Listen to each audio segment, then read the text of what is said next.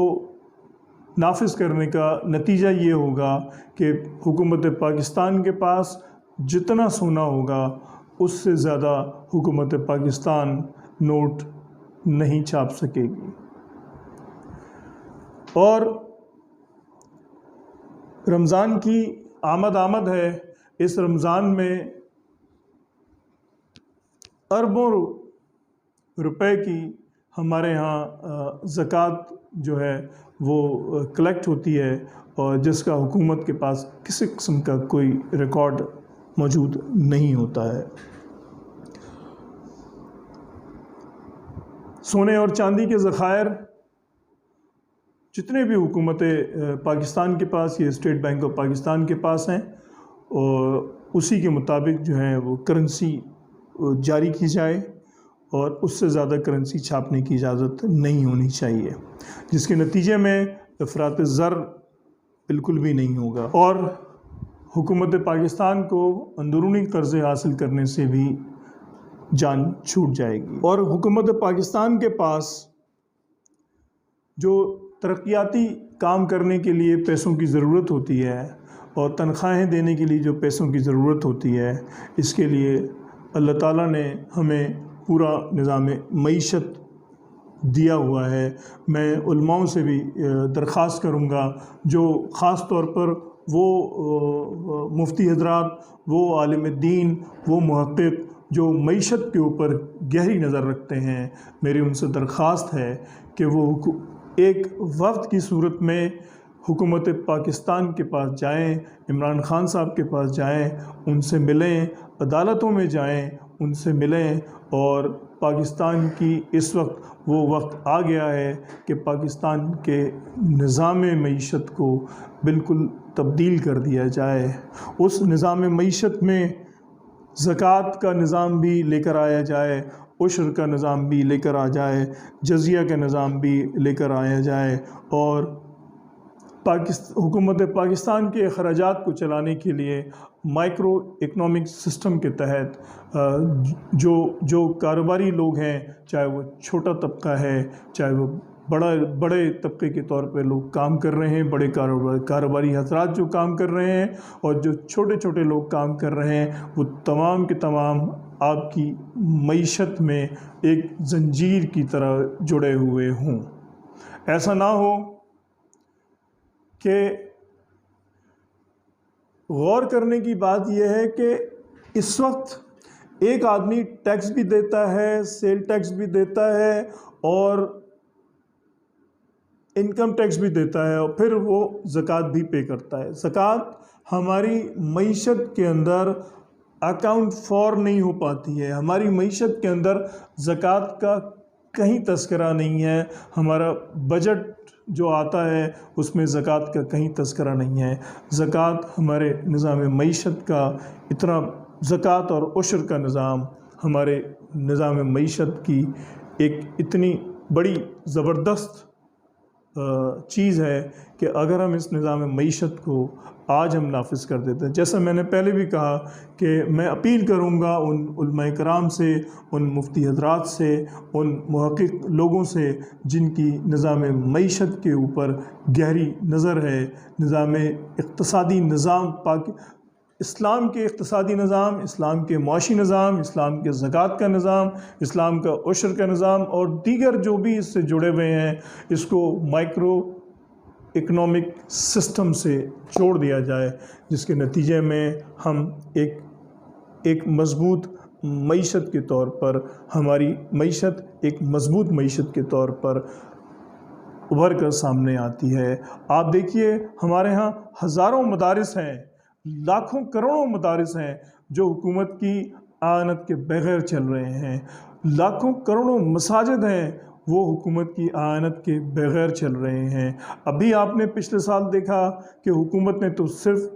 3,500 روپے ایک آدمی کو دیے کہ جی وہ ایک شناختی کارڈ کے اوپر 3,500 روپے دیے جائیں گے، لیکن پورا نظام 6 مہینے 8 مہینے تک اس نظام کو کس نے چلایا؟ وہی اسلامی نظام تھا۔ وہ لوگ ڈونیشنز دے رہے تھے، لوگ زکوٰۃ دے رہے تھے، لوگ صدقات کر رہے تھے، لوگ خیرات کر رہے تھے۔ اس پورے پاکستان کے نظام کو اسی نظام نے چلایا ہے جس کی میں بات کر رہا ہوں۔ اس زکوٰۃ کے نظام نے چلایا ہے، اس صدقے اور خیرات کے نظام نے چلایا ہے۔ میں گزارش کروں گا دوبارہ ان علماء کرام سے، ان معیشت دانوں سے جو کہ اسلامی اقتصادی نظام کے اوپر گہری نظر رکھتے ہیں اور تحقیق کرتے ہیں، ان سے گزارش کروں گا کہ وہ وفد کی صورت میں یہ حکومت سے ملیں اور نظام کی تبدیلی کی بات کریں۔ IMF سے چھٹکارے کی بات کرنی چاہیے۔ ہمیں IMF کے چنگل سے مزید پھنسنا نہیں ہے، ہمیں IMF کے چنگل سے چھٹکارا حاصل کرنا ہے، اور IMF کے چنگل سے چھٹکارا حاصل کرنے کے لیے ہمارے پاس صرف ایک ہی طریقہ ہے کہ ہم اپنے نظام معیشت کو سود سے پاک کریں، ہم اپنے نظام معیشت کے اندر زکوٰۃ کا نظام لے کر آئیں، ہم اپنے نظام معیشت کے اندر ہم عشر کا نظام لے کر آئیں، اور اسلامی نظام معیشت اور اسلامی اقتصادی نظام کو اپنے ملک میں راج کریں، اور انشاءاللہ اللہ نے چاہا تو ہم IMF سے چھٹکارا حاصل کر لیں گے۔ السلام علیکم۔